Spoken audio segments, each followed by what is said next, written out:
Assalamualaikum warahmatullahi wabarakatuh. Perkenalkan, nama saya Bunda Vina. Tapi nama sebenar baptisnya saya itu namanya Iha Arvina Lampung, itu nama baptis. Nah, kalau udah nama baptis berarti sebelum saya hijrah ke dalam keadaan muslim, saya Nasrani ya kalau udah baptis. Nah, nama baptis saya Iha Arvina Lampung. Hijrahnya saya salah satu ustadz memberikan nama muslimnya saya yaitu Syafina. Nah, maka setiap hari dengan panggilan Bunda Vina. Cerita tentang diri saya seorang hamba Allah yang sebelum saya berada di muslim saat ini, Islam saat ini, orang tua saya lahir dalam keadaan Nasrani. Orang tua saya Nasrani ke Kristen Protestan ya. Papa saya aktif dalam kegiatan beribadah. Nah, mungkin kalau kita di Islamnya tuh mungkin disebut kayak tokoh ulama ya, ustadz gitu, guru ngaji atau apa. Papa saya namanya Immanuel Lampung. Kalau dalam Alkitab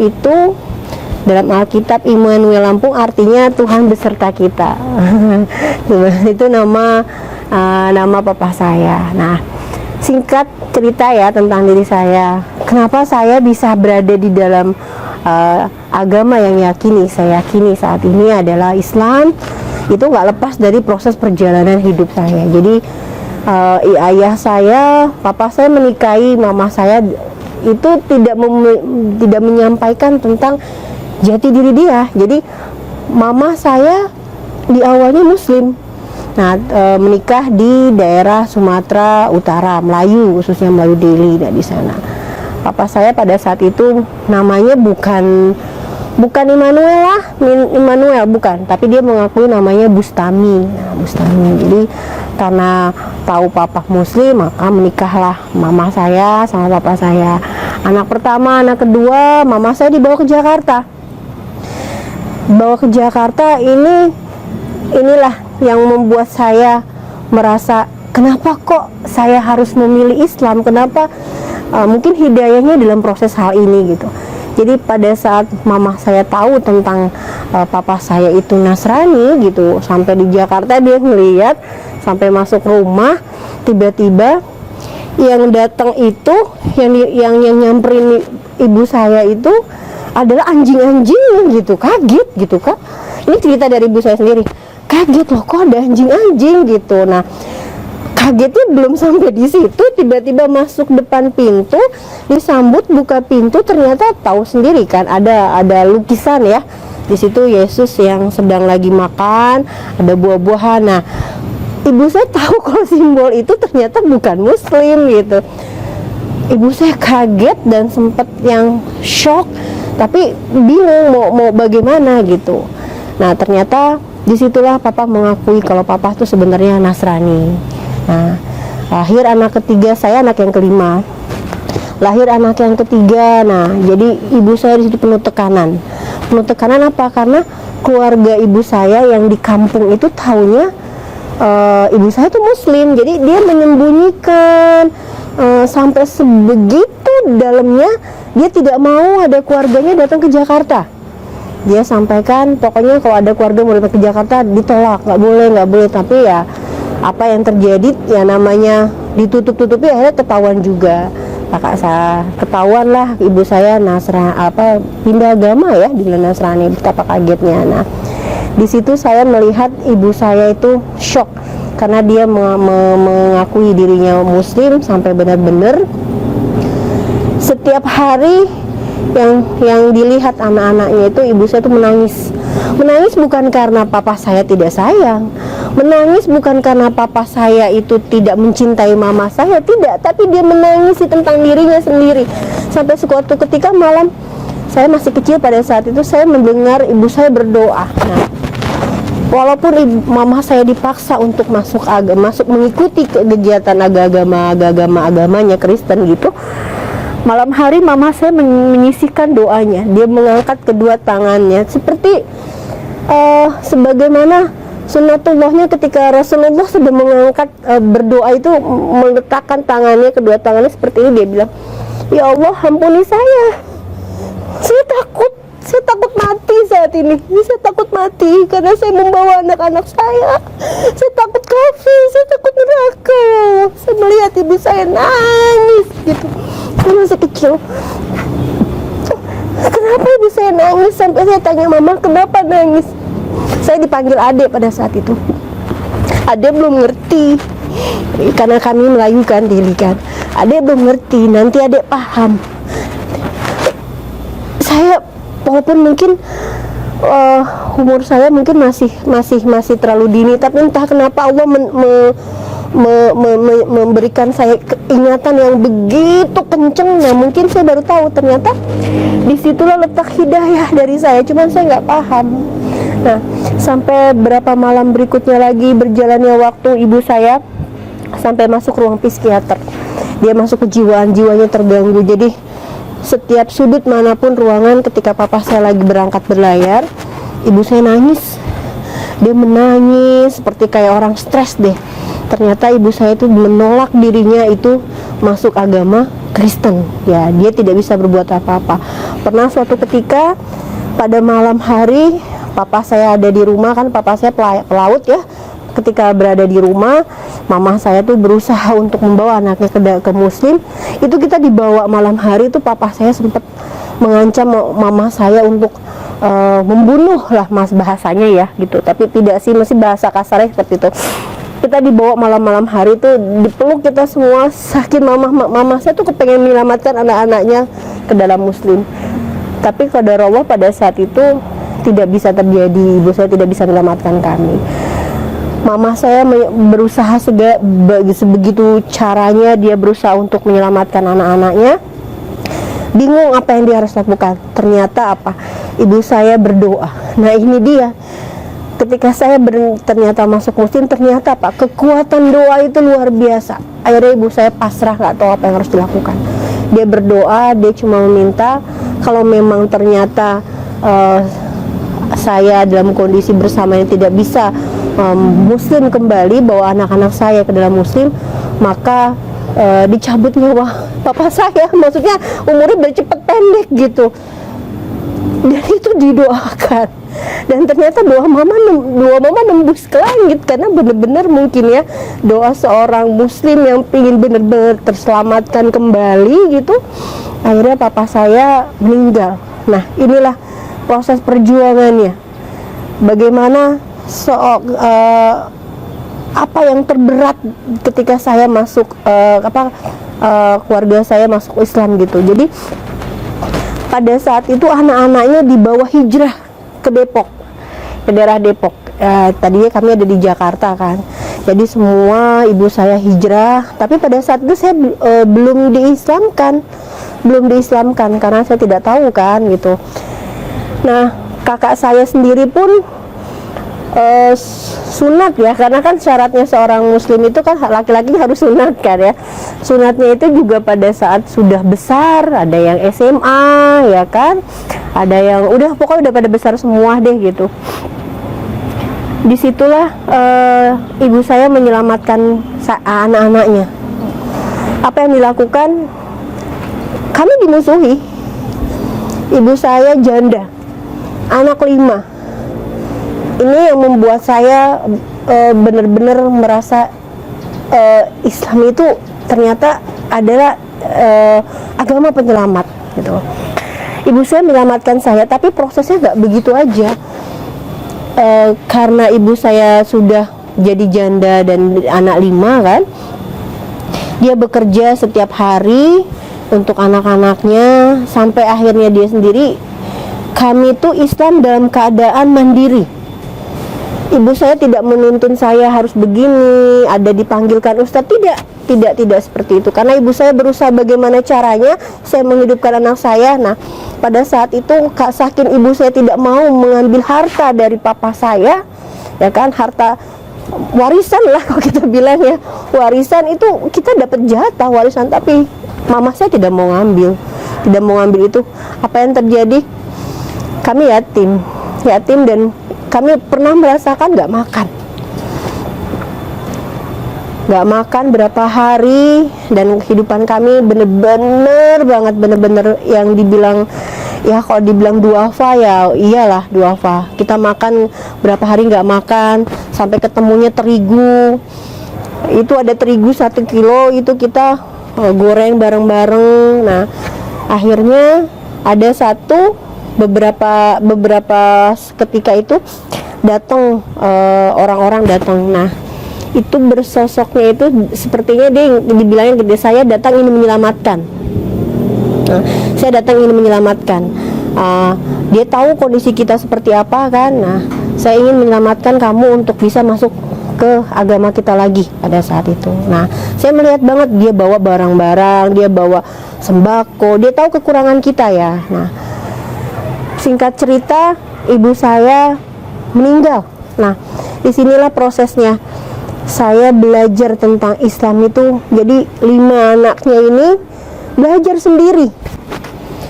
sendiri, bahkan tidak dituntun harus ini, Islam tuh menggunakan Al-Quran dan hadis. Jadi karena memang mama saya ini terlalu sibuk untuk ngurusin anak-anaknya, jadi akhirnya anaknya tuh kayak ibaratnya kita tuh kayak ditebar di jalanan deh, udah dicari deh tuh gitu, bahasa gitu. Nah alhamdulillah kami Islam semua, tapi prosesnya nggak begitu aja ya, kami dimusuhi. Nah cuman itu tadi, ibu saya menyampaikan jangan pernah berpikir bakalan dihargai kalau kamu tidak menghargai Tuhanmu. Nah saya nggak ngerti kan tuh bahasanya. Sampai satu ketika saya ya nggak ngerti ya, karena saya belum tahu Islam yang seperti apa gitu. Baru saya ngerti apa itu artinya. Baru saya tahu benar, oh ternyata apa yang mama saya sampaikan itu adalah ini. Nah, ketakutan saya ketika mama saya meninggal itu, saya takut bukan nggak takut takut nggak makan, enggak. Tapi saya peluk ketika mama saya meninggal, mama, Ade belum siap. Ade belum tahu, Ade masih banyak dosa, Ade nggak ngerti apa-apa, Ade harus bagaimana gitu. Saya nangis karena saya bontot kan. Situ saya ketika masuk Islam tuh rasanya saya bingung, ini saya harus bagaimana. Sementara kakak-kakak saya sendiri udah punya kehidupannya masing-masing, jadi saya belajar Islam sendiri. Saya banyak melakukan hal-hal yang saya tidak tahu. Setiap hari kebiasaan saya cuma datang ke kuburan mama saya nangis, ma tolong ma, Ade butuh ma, Ade bingung apa yang harus saya lakukan. Saya nggak tahu apa-apa. Saya cuma berharap Allah itu memperhatikan saya. Nah pada saat itu saya benci namanya Tuhan. Saya benci, saya bilang ngapain kalau memang saya diselamatkan dalam Islam, kenapa saya yang selama ini melihat sosok ibu saya menjadi panutan saya, kenapa Allah ambil? Ternyata salah gitu. Ternyata ketika saya mendalami Islam sebenarnya, inilah letak hidayah saya. Jadi saya nggak boleh bergantung kepada siapapun, meskipun orang tua saya pun itu seperti itu. Jadi Islamnya saya ketika benar-benar mendalami Islam itu ya ketika orang tua saya sudah meninggal. Di masuk Islam, belajar Islam itu, waduh, yang namanya Islam itu selalu bertanya, Bun, apa sih yang namanya Islam yang kafah gitu kan ya. Ketika saya benar-benar mengucapkan 2 kalimat syahadat yang benar-benar saya sadari, asyhadu an la ilaha illallah wa asyhadu anna muhammadar rasulullah, itu saya merinding, saya nangis. Padahal itu saya pernah mendengar kata-kata itu, tapi saya ketika mengucapkan itu, saya masih melakukan hal-hal yang tidak yakin kepada Allah. Pada saat itu saya sadar, Masya Allah, ternyata begitu indah Allah menyelamatkan saya dengan proses yang tidak mudah. Mungkin orang berpikirnya, gampang masuk Islam, udah ngucap 2 kalimat syahadat. Tidak seperti itu. Karena ketika seorang Islam, seorang mu'alaf sudah memeluk agama Islam, maka seperti di dalam surat Al-Baqarah ayat 208, ketika hai orang-orang yang beriman, Jika kamu memeluk Islam, masuklah dalam keadaan yang sepenuhnya, menyeluruh. Artinya apa? Kita jangan setengah-setengah. Karena apa? Ketika kita setengah-setengah, maka kesesatan itu ada. Dan itu saya pernah ngalamin. Saya percaya sama Allah, tapi apa yang terjadi? Saya terombang-ambing. Saya lupa, ternyata ada doa yang tidak pernah saya ucapkan. Apa itu? Saya cuma bilang, ya Allah, tunjukkan aku ke jalan yang benar dan yang lurus. Nah, udah. Tapi ternyata harus ada hidayah. Ya Allah, berikan aku hidayah, tunjukkan aku ke jalan yang benar dan yang lurus. Ternyata menjadi seorang mu'alaf itu gak mudah. Apa yang harus kita lakukan? Belajar dengan ilmu, ya Allah, mempelajari Al-Quran dan sunnahnya. Ketika kita gak bilang, ya Allah, berikanlah hamba petunjukmu, jalan yang benar dan yang lurus, itu yakin kita bawa kesesatan. Saya pernah pada saat berapa tahun ya, sebelum saya memutuskan, saya belum benar-benar belajar Al-Quran dan hadis, itu saya masuk ke salah satu organisasi ya, saya gak usah sebutin mereknya gitu. Dan ternyata di dalam itu saya bingung lagi, inilah setan tuh masuk. Ketika saya seorang mu'alaf tapi tidak dibimbing, ya ini dia sesat lagi pada saat itu, melakukan lagi suatu hal yang tidak baik. Nah, itu saya bilang, ini kenapa kayak gini? Jadi saya masuk ke organisasi itu, dia sampaikan benar belajarnya Al-Quran dan hadis, tapi di situ kalau misalkan itu kita boleh berganti pasangan. Nah, ini saya bingung lagi, kok Islam kayak gini? Saya sempat agak ragu. Saya minta petunjuk sama Allah. Pada malam itu saya berdoa, ya Allah, berikan hamba hidayah dan petunjukmu ya Allah di jalan benar dan yang lurus. Kenapa? Ketika kita merangkak ingin mencari jalan yang lurus, maka kesesatan setan itu pasti banyak. Hal apa saja sih yang kira-kiranya kesesatan? Banyak sekali kesesatan yang ada di saat ini. Makanya kalau pada saat ketika saya memilih memeluk Islam, apa ya kira-kira yang membuat saya yakin Islam itu adalah pilihan hidup saya, dan saya yakin Allah itu menolong saya. Ada beberapa satu momen ketika saya nggak punya apa-apa waktu itu, saya nggak tahu harus bagaimana. Ada yang melamar saya pada saat dengan fasilitas Masya Allah duniawi banget gitu. Kalau dipikir duniawi banget, tapi ketika pada saat itu saya benar-benar di titik nggak punya apa-apa gitu. Saya cuma minta, ya Allah, bahkan mau beli sesuatu yang saya pengen buat kebutuhan saya aja pada saat itu nggak bisa. Dia cuma bilang, kalau kamu mau menikah dengan saya, kamu masuk agama saya. Nah, kalau saya balik lagi ya berarti nggak ada bedanya kan saya semuanya gitu. Jadi pada saat itu saya minta sama Allah, ya Allah, tolong ya Allah, anak-anak saya belum makan pada saat itu. Saya nggak punya apa-apa. Saya bingung apa yang harus saya lakukan. Tapi ketika saya sujud minta sama Allah, terus saya kencengin doanya saya, ya Allah, tolong ya Allah, apa yang harus saya lakukan? Saya nggak punya apa-apa, saya nggak tahu apa yang harus lakukan. Setelah 15 menit saya tutup gelar sajadah saya, tiba-tiba ada yang ngetok pintu saya. Assalamualaikum. Ini ada makanan dan ada sembako. Itu ternyata itu sembako itu bisa buat 3 hari, dan makanan nasi box itu langsung kami makan, dan saya sujud syukur. Masya Allah, inilah kebesaran Allah. Jangankan cuma buat makanan gitu loh, untuk penjagaan buat diri saya aja itu Allah sudah titipkan semuanya. Ya, kenapa saya meyakini kalau Allah itu adalah Tuhannya hamba-hamba manusia yang ada di sini. Artinya Allah itu menciptakan saya, menciptakan semua yang ada di bumi ini. Padahal Allah itu tidak tampak dibandingkan sebelumnya saya dengan agama saya sebelumnya itu jelas ada ini gitu kan. Nah, kenapa kok saya meyakini dengan sampai saat ini tetap menyembah Allah, tetap menjalankan perintahnya, padahal Allah itu nggak nampak.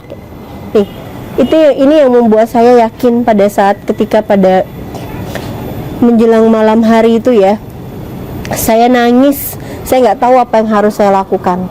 Namanya udah kehilangan orang tua, udah jadi seorang yatim piatu, nggak tahu apa yang harus dilakukan. Kakak-kakak juga sudah semua udah masing-masing kan, udah hidup sebatang kara lah ibaratnya, di rumah sendirian, nggak tahu apa yang harus dilakukan. Saya gelisah,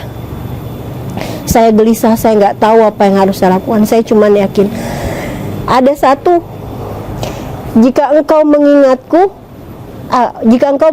maka aku akan ingat kau. Jika engkau berjalan kepadaku, aku akan berlari. Nah, itu saya baca itu dan saya yakin bener nggak nih. Saya pernah sempat seperti itu, sampai bener gak sih nih apa yang disampaikan dengan ayat ini. Ibaratnya kita pengen pembuktian gitu. Saya buktikan pada saat itu. Saya bilang sama Allah, ya Rabb, ya Allah, aku telah memilih agamamu, aku telah memilih hidup memasrahkan semua padamu. Tunjukkan padaku kalau memang engkau benar-benar yang aku sembah akan menolongku. Itu saya gelisah mau ibaratnya gimana ya, kalau kita bicara hidayah secara logika, hitung-hitungan dalam rumusan itu nggak bisa dapet. Tapi yang kita bisa rasakan di hati. Apa itu? Ketika datangnya musibah, kita minta pertolongan sama Allah, kita gelisah, itu apa? Kita tenang. Nah, pada saat itu saya nggak pernah segelisahnya itu. Saya minta ketika, ya Allah, yakini jika memang benar ini agamamu. Lalu saya buka, kata engkau, tidak ada satupun daun jatuh di bumi ini tanpa izinmu. Nah, maka ya Allah, ini tanganku, ini Al-Quran. Ini Al-Quran adalah apa-apa yang kau sampaikan. Maka berhentikan ya Allah tangan ini. Pada saat itu saya lagi ada masalah. Buktikan padaku ya Allah jika memang benar engkau adalah makhluk besar yang bisa menolong aku pada saat ini. Berhentikan tanganku. Saya ucapkan Bismillahirrahmanirrahim. Maka tangan saya berhenti. Pada saat itu saya buka lembaran Al-Quran. Lalu saya meremin mata saya nih. Saya tetap tantang Allah. Ya Allah, jika memang engkau benar penyelamatku di dalam hidupku saat ini, karena aku tidak punya siapa lagi yang aku minta tolongin, tolong tunjukkan padaku apa yang harus aku lakukan di saat hamba kesulitan saat ini. Apa yang harus aku lakukan untuk keputusanku saat ini. Tolong buktikan padaku. Pada saat itu, Masya Allah, tangan saya terhenti.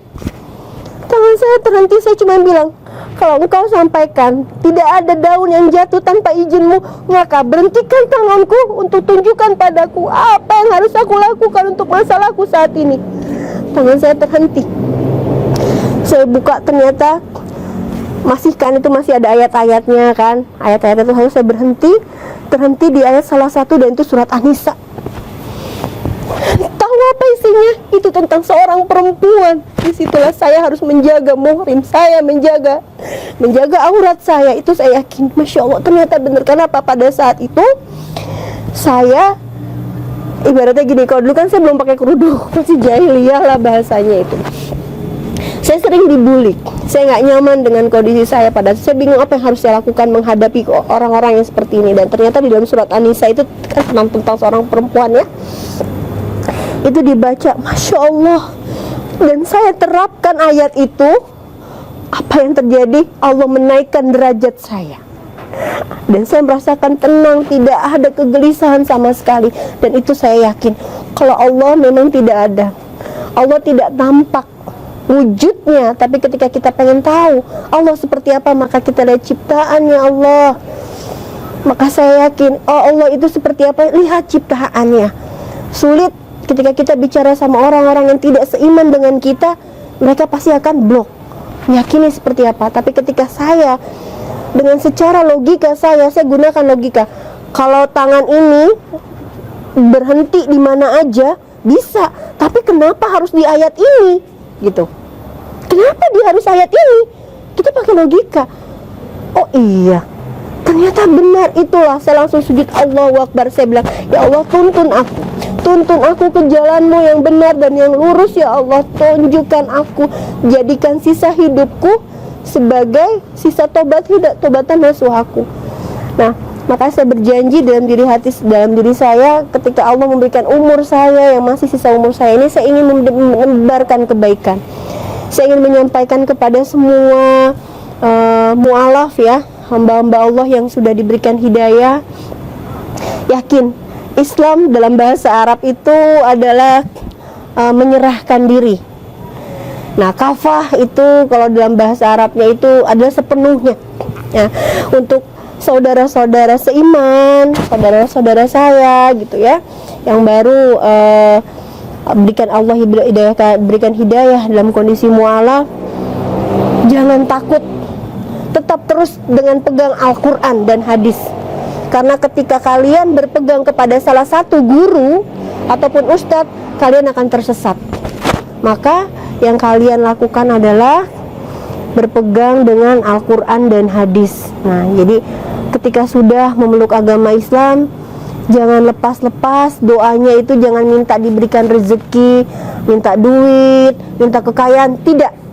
Tapi satu hal yang jangan pernah putus-putus adalah minta hidayah, petunjuk jalan yang benar dan yang lurus.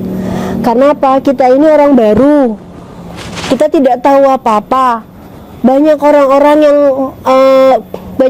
yang memanfaatkan, akhirnya menarik kita ke sini. Karena kita bodoh, kita tidak tahu tidak tahu apa-apa, kita ikutan aja. Tapi kalau kita benar-benar mengikuti dengan ada rukun Islam, ada rukun iman. Ketika kita mengimani itu saja, saya pada saat itu bingung, nggak tahu apa harus saya lakukan. Ternyata seorang mu'alaf pegangannya cuma itu aja, rukun iman, iman kepada Allah. Kita meyakini tentang Allah, kebesaran Allah, udah. Kita meyakini dengan apa? Dengan Al-Qur'annya Allah, dengan Nabinya Allah. Ya, semua rukun iman itu kita yakini, insya Allah kita selamat. Dan rukun Islam itu sebagai pegangan kita untuk melakukan setiap hari ibadah-ibadahnya. Mengucapkan 2 kalimat syahadat. Nah, kita yakin dalam hati. Ya, karena keyakinan itu adalah segala sesuatunya yang kita masukkan ke dalam hati. Nah, bukan keyakinan, oh saya yakin Allah itu ada. Tapi kalau kita tidak menyampaikan ke dalam hati, tidak yakin dalam hati, maka itu mungkin bisa putus di tengah jalan. Karena banyak teman-teman saya yang mu'alaf akhirnya dia murtad lagi. Ya, saya juga tidak menyalahkan, tapi saya tetap mendoakan semoga Allah akan memberikan hidayah kepada teman-teman yang seperti itu. Nah, mungkin untuk teman-teman saudara-saudara saya semuanya yang mu'alaf, jangan putus asa. Ketika sudah memeluk agama Islam, yakin Allah akan tuntun kita. Pokoknya kita pasrah aja deh sama Allah. Ya Allah, aku sudah memilih Engkau sebagai Tuhanku, aku sudah memilih Engkau sebagai penyelamatku dunia dan akhirat, maka tolong aku, peluk aku ya Allah, peluk. Kenapa? Ketika kita dipeluk itu bukan digandeng, itu Allah nggak akan pernah ninggalin kita. Saya ngalamin hal itu. Peluk aku ya Allah, peluk aku takut dengan kesesatan karena hamba bodoh. Berikanlah hamba petunjuk-Mu ya Allah, jalan yang benar, jalan yang lurus, sehingga hamba menjadi orang-orang yang Engkau ridhoi. Ya, saya punya orang tua Nasrani. Saya pada saat itu bertanya kepada salah satu ustadz, gimana saya bisa menyelamatkan orang tua saya? Sementara orang tua saya kan itu perantara dari Allah untuk saya hidup di dunia ini. Nah, ketika saya melihat seorang hafizah bisa menempaikan mahkotanya di atas kepalanya orang tua, saya nangis. Kenapa saya tidak seberuntung mereka? Saya bisa ngumpul sama orang tua saya di surganya Allah. Kenapa gitu? Saya ada pertanyaan besar pada saat itu seperti itu. Saya lakukan, saya bertanya, kita mendoakan orang tua kita yang bukan muslim, itu katanya nggak nyampe kan, pada ada yang menyampaikan seperti itu. Tapi saya percaya pada Allah. Ketika saya dilahirkan dalam keadaan Nasrani, itu semuanya bukan suatu kebetulan. Karena sebelum Allah menciptakan langit dan bumi, 50.000 tahun sebelum Allah menciptakan langit dan bumi, itu di Lauhul Mahfuz sudah dicatatkan. Maka buat saya saat ini, Siapapun saudara-saudara saya sama mualaf, jangan pernah putus asa untuk mendoakan orang tua kita juga. Terlepas nanti sampai atau tidak, Allahu a'lam. Tebarkan kebaikan. Tebarkan kebaikan, tunjukkan kalau kita itu, bahkan untuk saudara-saudara kita yang masih Nasrani atau yang bukan agama Islam, kita bisa tunjukkan indahnya Islam.